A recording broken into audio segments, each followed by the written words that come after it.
10वें सप्ताह के तीसरे व्याख्यान में आपका स्वागत है। इस पूरे सप्ताह हम इंटरफेरेंस फिनोमेनन और विवर्तन घटनाओं को देखने जा रहे हैं। आज हम इंटरफेरेंस पर फिर से आइडिया करते हैं, जबकि पिछले के अंत में 19वीं शताब्दी के अंत में दो महत्वपूर्ण योगदान दिए गए हैं, माइकलसन और फेब्री पेरोट व्यतिकरणमापी। लेकिन इससे पहले कि हम उसमें पाते हैं, मुझे तुरंत याद दिलाएं कि इंटरफेरेंस वेव घटना का एक सामान्य वर्ग है। इसलिए विशेष रूप से मैं आपको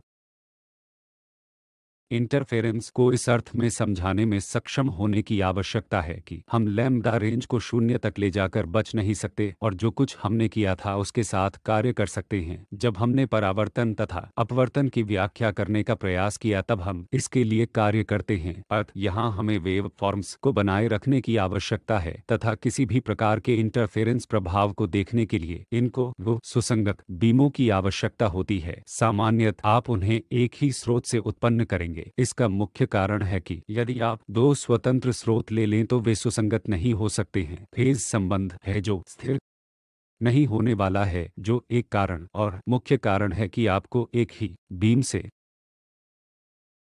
अपने दो प्रकाश स्रोतों को आकर्षित करने की आवश्यकता है। आज हम माइकलसन व्यतिकरणमापी के साथ शुरू करेंगे। ऐतिहासिक रूप से यह 19वीं शताब्दी के अंत में सबसे महत्वपूर्ण योगदान था, जिसने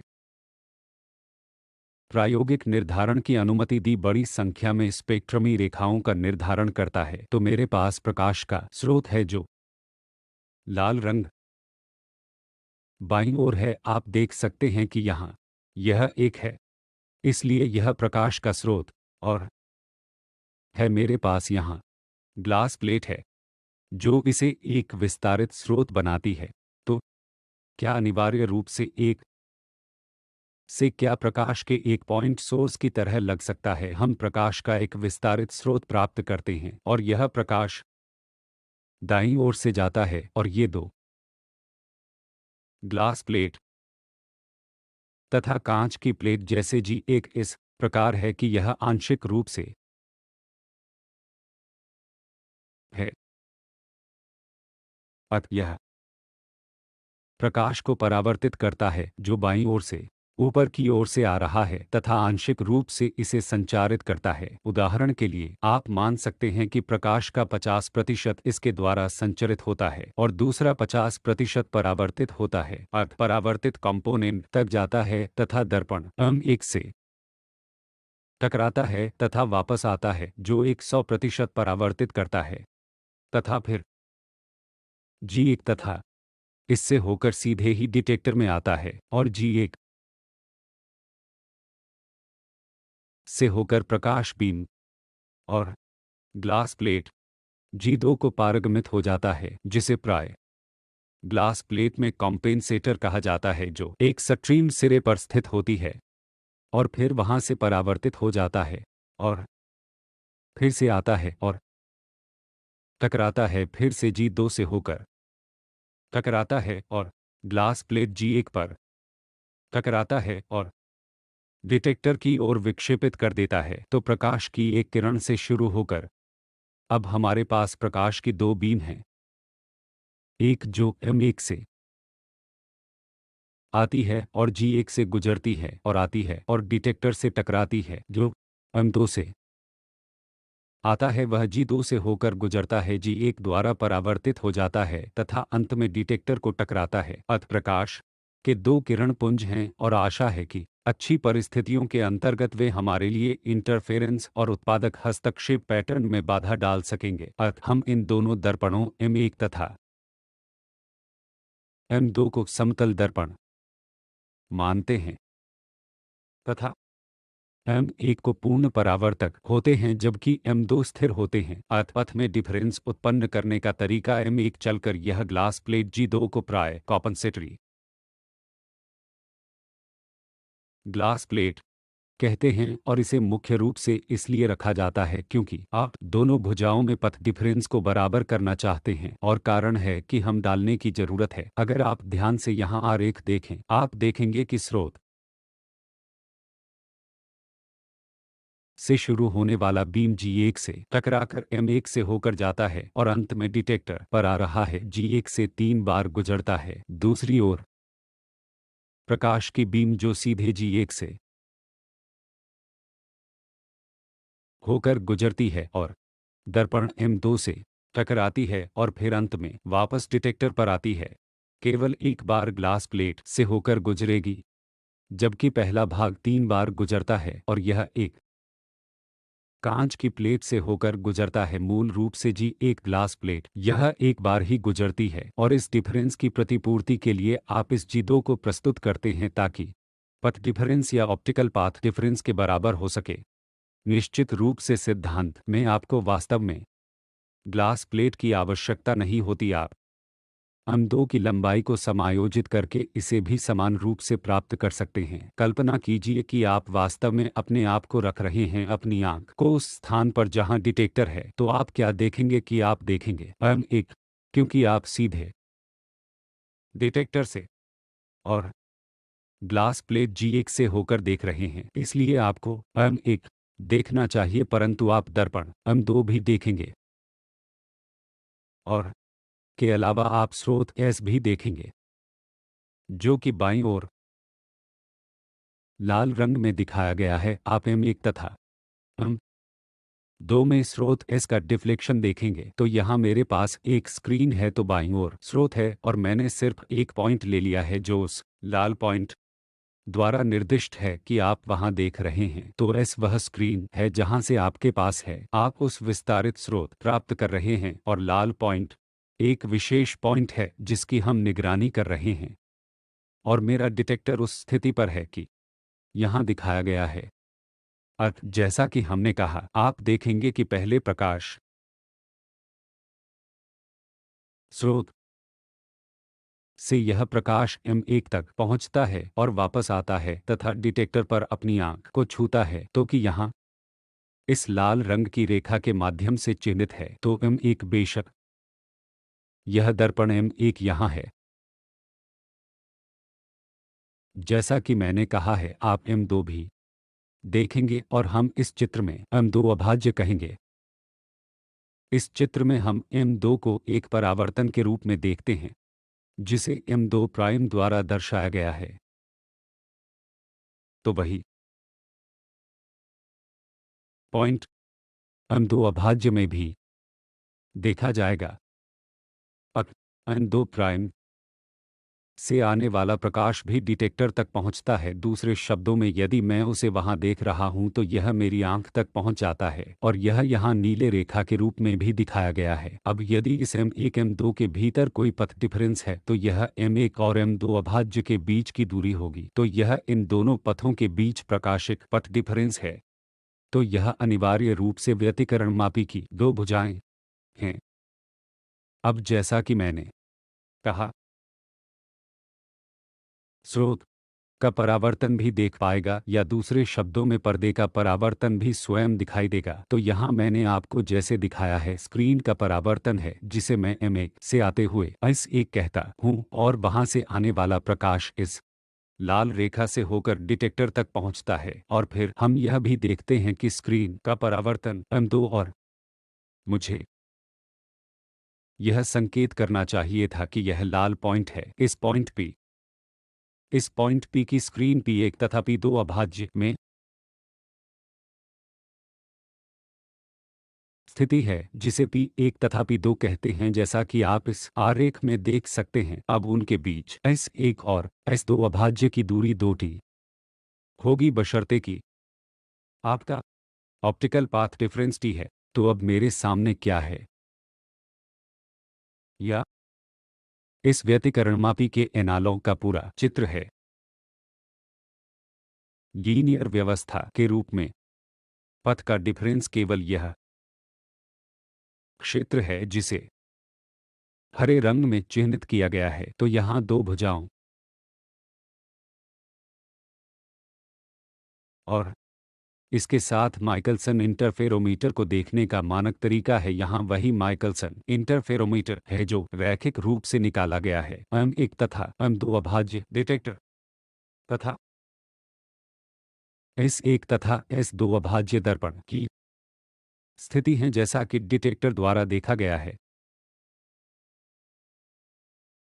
इस से हमें यह पथ डिफरेंस प्राप्त होता है। तो पथ 2 डिफरेंस की कॉस थीटा है। तो फेज डिफरेंस लैम्ब्डा बार 2 टी कॉस थीटा द्वारा पाई 2 की गणना करने के लिए सरल है। अब हमें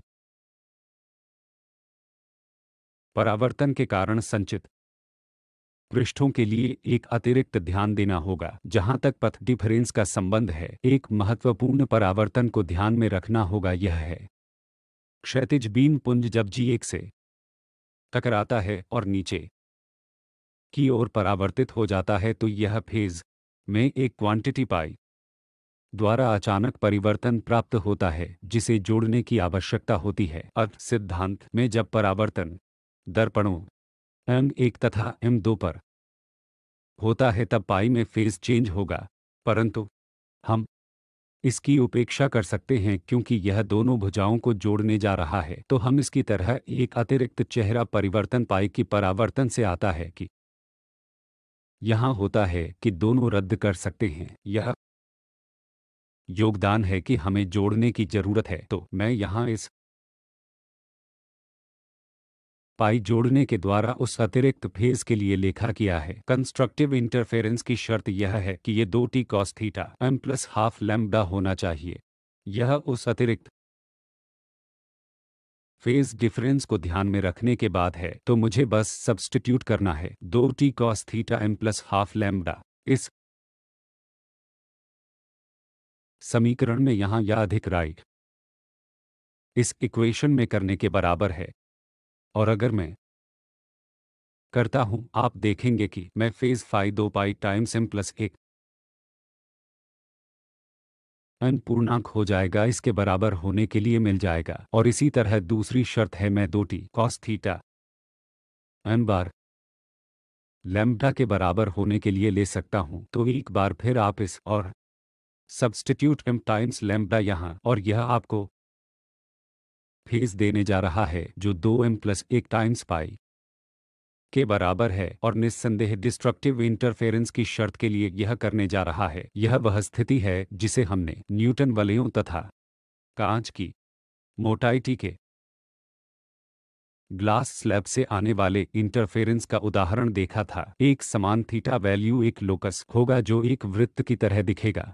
इसलिए सभी बिंदुओं की समान थीटा मान या तो एक ब्राइट फ्रिंज या एक डार्क फ्रिंज होगा, इस बात के आधार पर कि स्थिति किस पर संतुष्ट हो रही है। इसलिए आपको वृत्ताकार फ्रिंज देखना चाहिए। तो याद है कि इस थीटा स्क्रीन को एक विशेष पॉइंट के लिए परिभाषित किया गया है। तो स्क्रीन पर विभिन्न पॉइंट आपके लिए थीटा के विभिन्न मूल्यों परिभाषित करने को जा रहे हैं। इसलिए आप देखेंगे कि इंटरफेरेंस का पूरा पैटर्न थीटा रेंज के इन सभी दायरों से योगदान करेगा। इसलिए जब भी थीटा मूल्य इन शर्तों में से एक संतुष्ट करने के अर्थ में आप या तो ब्राइट या डार्क फ्रिंज लेकिन सामान्य रूप से प्राप्त करने जा रहे हैं, परिणाम यह है कि एक वृत्ताकार फ्रिंज होने जा रहा है। यहाँ मैं इन परिणामों का सार दे सकता हूँ। इसलिए एक जैसे विस्तारित स्रोत से जिसका हमने विश्लेषण किया, हमने वास्तव में पॉइंट सोर्स से आरंभ किया और इसे किसी कांच में इस प्रकार के किसी वस्तु को जोड़कर विस्तारित स्रोत में रखा। प्रकाश के विस्तारित स्रोत से आप देखेंगे कि वृत्ताकार फ्रिंज है और इस स्थिति में पथ डिफरेंस 2 टी कॉस थीटा है। तो यह मामला है कि हमने विश्लेषण किया। दूसरी ओर आप प्रकाश के पॉइंट सोर्स का उपयोग करके एक सरल प्रकरण पर आइडिया कर सकते हैं। यदि आप प्रकाश के पॉइंट सोर्स का उपयोग करें, इस तरह से कहना है कि यहाँ केवल एक पॉइंट है, स्क्रीन पर केवल एक पॉइंट है जो रोशनी में आता है और सब कुछ अंधकारमय है। अब आप आइडिया कर रहे हैं तथा यह इंटरफेरेंस है कि स्रोत से आने वाली प्रकाश किरण के कारण होता है और उस मामले में थीटा 0 के बराबर है। तो पथ डिफरेंस बस 2t हो जाएगा। यह कहना तुल्य है कि प्रकाश की एक किरण है जो व्यतिकरण मापी की 2 भुजाओं से गुजरती है और पथ डिफरेंस केवल यात्रा दूरी, और वह बस 2t के बराबर है। और आप देखेंगे कि आप वृत्ताकार फ्रिंज नहीं बल्कि, क्योंकि अब से हर पैरामीटर स्थिर है, इस समस्या में कोई थीटा नहीं है, टी केवल मूल्य है और यह भी स्थिर है। इसलिए आप या तो देखेंगे, आप मूल रूप से यूनिफॉर्म इल्यूमिनेशन देखेंगे। यह निर्भर करता है कि इनमें से कौन सी स्थिति संतुष्ट है, यह या तो गहरा या अधिक चमकीला होगा। इस माइकलसन व्यतिकरणमापी का महत्वपूर्ण अनुप्रयोग है, जैसा कि मैंने कहा था कि स्पेक्ट्रा की वेवलेंथ।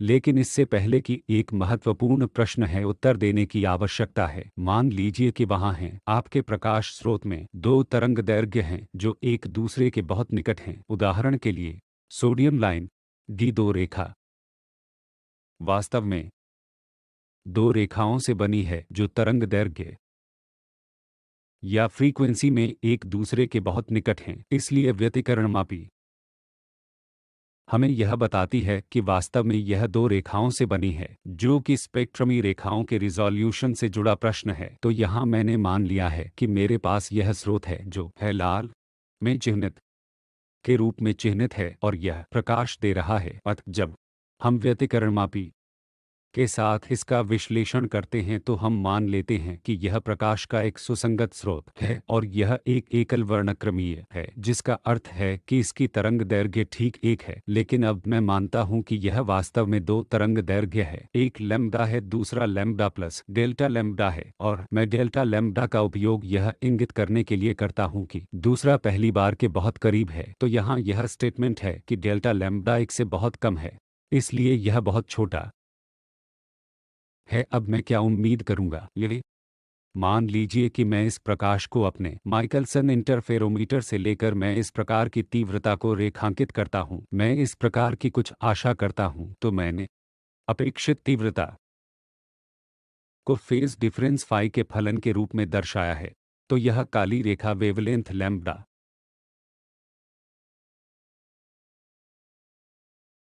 के अनुरूप है और फिर इस लाल रेखा को आप देख सकते हैं कि तीव्रता को फाई के फलन के रूप में आलेखित किया गया है। तो यह लाल रेखा लैम्ब्डा प्लस डेल्टा लैम्ब्डा के लिए है। अर्थ प्रश्न व्यवहार में है, क्या आप इन दो शिखरों को अलग कर सकते हैं? क्या आप इन दोनों को हल कर सकते हैं? सोडियम वाष्प दीपक, यह दो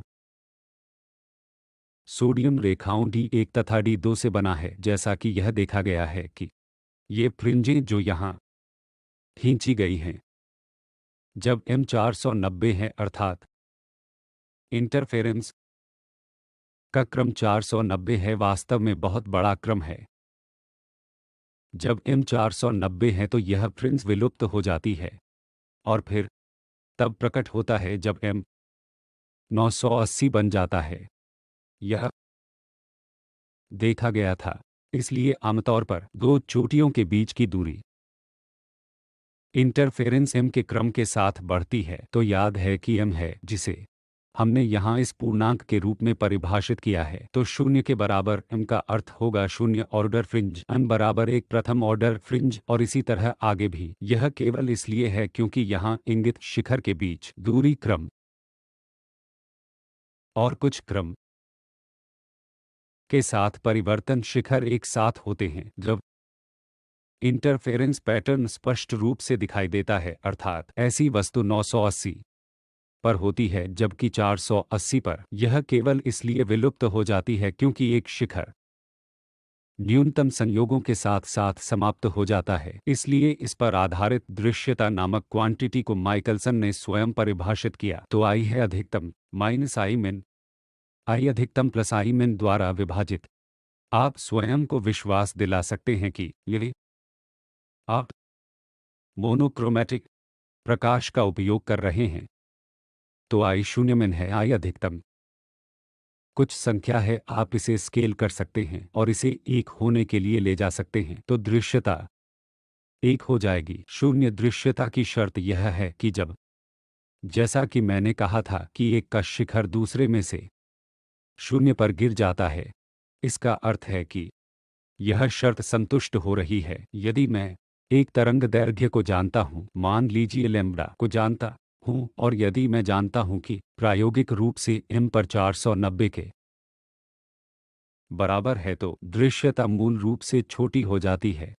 इस इक्वेशन से आप पता लगा सकते हैं कि डेल्टा लैम्ब्डा क्या है।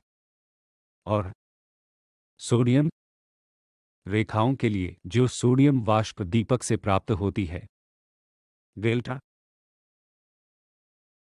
लैम्ब्डा 0.0006 माइक्रोमीटर की कोटि का होता है। तो यह आपको दो विभिन्न रेखाओं को बताती है जो सोडियम डी दो रेखाएं डी एक और डी दो रेखाएं बनाती हैं, तो इसे सोडियम डबलेट कहते हैं। अब फेब्री पेरोट व्यतिकरण मापी को देखते हैं, तो मेरे पास यह घटना बीम है जो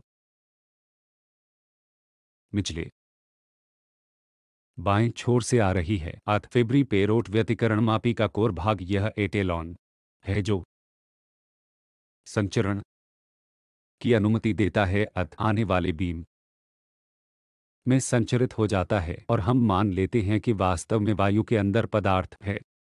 तो फ्रैक्शन जो संचारित हो गई है वो है टी, और कुछ पॉइंट पर तो यह चला जाता है और शीर्ष पृष्ठ को हिट करता है, और उस पॉइंट पर इसका एक भाग बाहर संचरित हो जाता है और भाग अंदर वापस परावर्तित हो जाता है।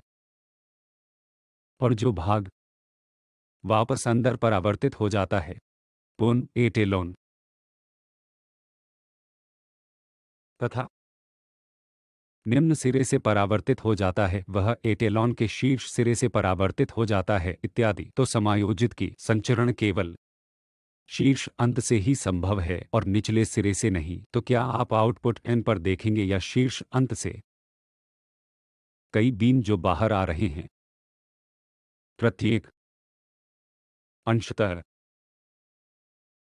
संचारित होता है, अंशतः संचारित बीम होता है। प्रारंभिक बीम में से फ्रैक्शन टी एटेलॉन में संचरित होती है और टी अभाज्य बाहर संचारित होता है।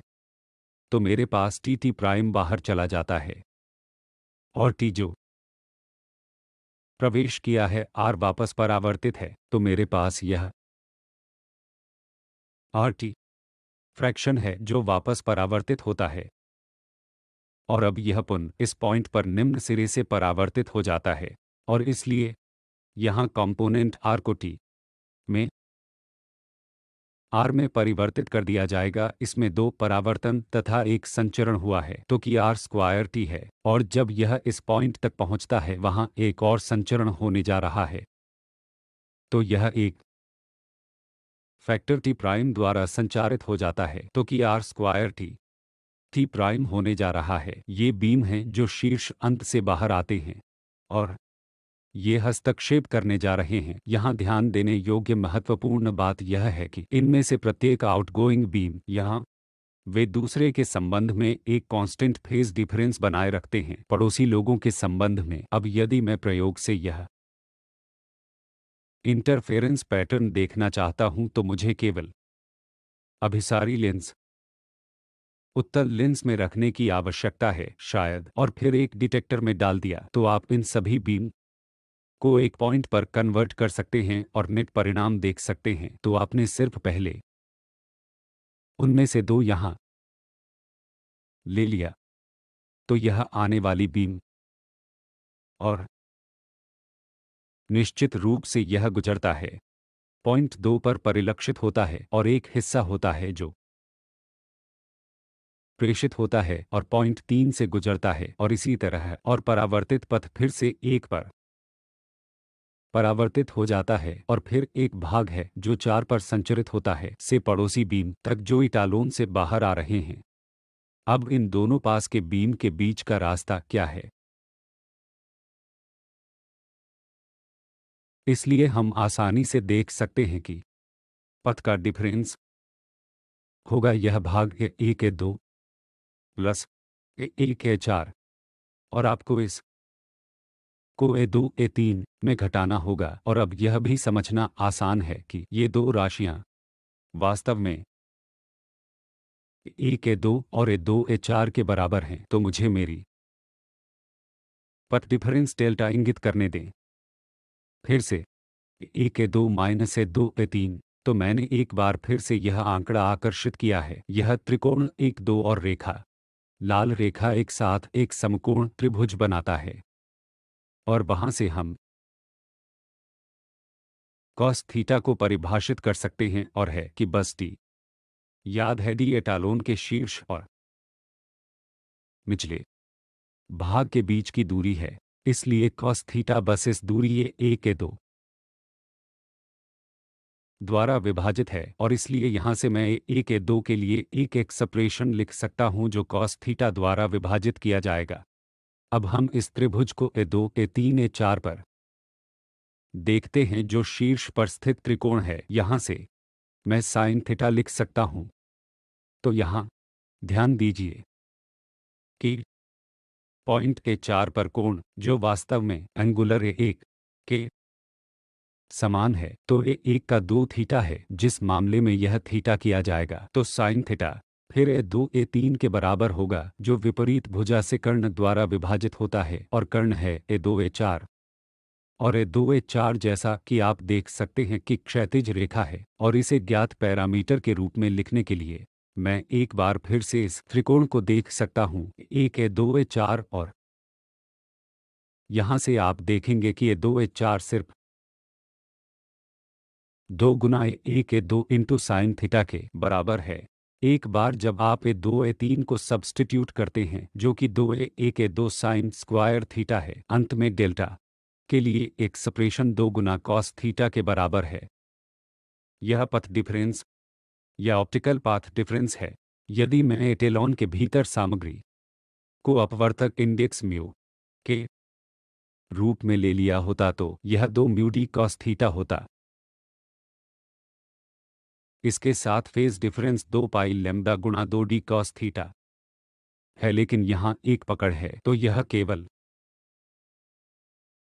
बीमों में से दो के बीच एक फेज डिफरेंस है। मेरा मतलब है कि हमने जो प्राप्त किया है वह दो किरणों के बीच केवल फेज डिफरेंस है। तो वहाँ अन्य बीम है। यदि आप मानते हैं कि बीम की संख्या n है, तो आपके पास पहले वाले के संबंध में फेज डिफरेंस n होगा। इसलिए हमें इन सभी बातों को ध्यान में रखना होगा, लेकिन सौभाग्य से आपको पहले बीम और हर दूसरे बीम के बीच फेज डिफरेंस को काम करने की जरूरत नहीं है। आप कोई भी दो बीम लेते हैं, उनके क्रमिक बीम सदैव एक ही फेज डिफरेंस होगा जिसकी गणना हमने की थी। अर्थ हमें यह निर्णय करने की आवश्यकता है कि क्या एक विशेष पॉइंट पर ब्राइट अथवा डार्क फ्रिंज होने वाला है। इन प्रावस्थाओं को एकत्रित करना है और देखिए इसका नेट प्रभाव क्या है। फेस के साथ किरण पुंजों के बीच में डिफरेंस करने के लिए पहले के संबंध में एक जैसे हो रहा है। आपके पास एक फेज फाई है, अगला दो गुना होगा जो कोशिश करता है, और इसी तरह से हो जाएगा। तो मैं बस करने जा रहा हूं कुछ इंटरफेयरिंग कम्प्लीट्यूड्स। तो कम्प्लीट्यूड सी पावर ओमेगा टी यह ऑसिलेटरी सॉल्यूशन है, और टी जैसा कि हमने लिया था तो टी छोटा टी प्राइम है, तो यह क्वांटिटी तो एम्पलीट्यूड, और दूसरे रूप में आप देख सकते हैं है टी बार आर, और तीसरा आर स्क्वायर बार टी है, अगला आर क्यूब टी है, और इसी तरह जहां आर छोटा आर स्क्वायर है, तो याद रखें कि टी है जो बीम का अंश है, और आर परावर्तित फ्रैक्शन है। तो हमें क्या करने की जरूरत है, इन सभी एम्पलीट्यूड्स तरंगों को जोड़कर, इन सभी तरंगों को ध्यान में रखते हुए इन तरंगों में से प्रत्येक एक जो है, आप पहले एक ले लें। मान लीजिए कि शून्य फेज है, और अगले फेज में एक फेज फाई होगा, जिसके बाद एक का फेज दो फाई होगा, और इसी प्रकार अन्य सभी के आगे भी। और फेज फाई को हमने बस अभी गणना किया है, तो हम कह सकते हैं कि यह फेज डिफरेंस फाई के बराबर है। तो उस स्थिति में फ्रेम कार्य है। तो मैं सभी एम्पलीट्यूड्स को जोड़ना चाहता हूं, तो बी टी बार ई पावर यानी ओमेगा टी पहला टर्म है। दूसरा पहले के संबंध में एक 5 फेज का डिफरेंस बनाए रखेगा। आप देखते हैं कि फाई के फेज डिफरेंस एक पहले के सापेक्ष 2 फाई का चेहरा डिफरेंस बनाए रखेगा। तो आप देख सकते हैं इस 2 फाई यहाँ और है, तो आप तुरंत यह महसूस करेंगे कि यह सिर्फ एक ज्योमेट्रिक सीरीज है। और अगर मेरे पास इस टाइप की एक ज्योमेट्रिक सीरीज है 1 + x + x² और इसी प्रकार, तो मैं उस मामले में अनंत तक जोड़ने के लिए राशि और निश्चित रूप से मान लें कि x 1 से बहुत कम है, अन्यथा यह अभिसरण भी नहीं कर सकता है। उस स्थिति में योग इस ज्योमेट्रिक सीरीज का इनफाइनाइट सम केवल 1 को 1 - x से विभाजित किया जाता है। आप इस राशि को इंटरफेरिंग एम्पलीट्यूड्स के योग के लिए प्राप्त करेंगे, तब पारगम्य तीव्रता a² r के मॉड के बराबर होगी, जो a* के बराबर होगा। तो गणना करें कि वह आपको यह संबंध देने जा रहा है। I0 आप आने वाली बीम की तीव्रता ले सकते हैं, यह एक स्थिर है और सरल हेरफेर के साथ आपको यह परिणाम मिलेगा। आप देखेंगे कि sin² φ/2 महत्वपूर्ण है, जहां सभी फेज की जानकारी स्थित है। आप देख सकते हैं कि कैसे I संचरित तीव्रता है फाई के फंक्शन के रूप में व्यवहार करता है और यह इस तरह है। इससे प्राप्त करना आसान नहीं है, लेकिन यह बहुत उपयोगी है यदि आप इस फंक्शन को प्लॉट करते हैं। इसलिए यदि आप इस प्लॉट को आलेखित करते हैं तो आप देखेंगे कि r के बहुत छोटे मानों के लिए r का अधिकांश भाग संचारित होता है, तो जिसका अर्थ है कि परावर्तन बहुत कम है। लेकिन हमारे उद्देश्य के लिए जो बहुत महत्वपूर्ण है वह यह है कि यदि आप r को बहुत बड़ी संख्या में बढ़ाते हैं, उदाहरण के लिए r 1 की तरह हो जाता है और r 1 हो सकता है 0.9 जैसा कुछ इस तरह से, तब वक्र बहुत तेज हो जाता है। इसलिए जैसे जैसे r बढ़ता है आपको बहुत तेज चोटियां मिलती हैं, और याद रखें कि r 0 और 1 के बीच की संख्या है, इसलिए r काल के रूप में और 1 के करीब की चोटियां बहुत तेज हो जाती हैं। तो बड़े के लिए संचरण तीव्रता बहुत तेज चोटियों को दर्शाती है। अब इसका उपयोग, क्योंकि अगर मैं ट्रांसमिशन इंटेंसिटी चोटियों को यहां विलीन कर सकता हूं, मैं फाई के मानों का पता लगा सकता हूं, और अगर मुझे फाई का मान पता है, मैं वास्तव में इसे फेज डिफरेंस के लिए इस इक्वेशन में प्लग कर सकता हूं और इसका उपयोग एक अज्ञात प्रकाश स्रोत की वेवलेंथ के एक बहुत ही अच्छी परिशुद्धता हेतु करने के लिए कर सकता हूं। जब हम कहते हैं कि मैं इन चोटियों को बहुत अच्छी तरह से हल कर सकता हूं, इसका मतलब है कि मैं मानता हूं कि स्पेक्ट्रल रिज़ोल्यूशन का कुछ माप संभव है। इसलिए यदि मुझे आने वाले प्रकाश की वेवलेंथ के मान को मापने की आवश्यकता है तो मैं इसे माप सकता हूं। इन शिखरों को ठीक ठीक से व्यक्त कर सकता हूं, और मैं कितनी अच्छी तरह से कर सकता हूं कि फेब्री पेरोट व्यतिकरणमापी की विभेदन क्षमता किसे कहते हैं। आप इन दोनों माइकलसन और फेब्री पेरोट व्यतिकरणमापी का उपयोग कर सकते हैं, इसलिए प्रकाश के अज्ञात स्रोत के वेवलेंथ को निर्धारित करने वाले के साधन के रूप में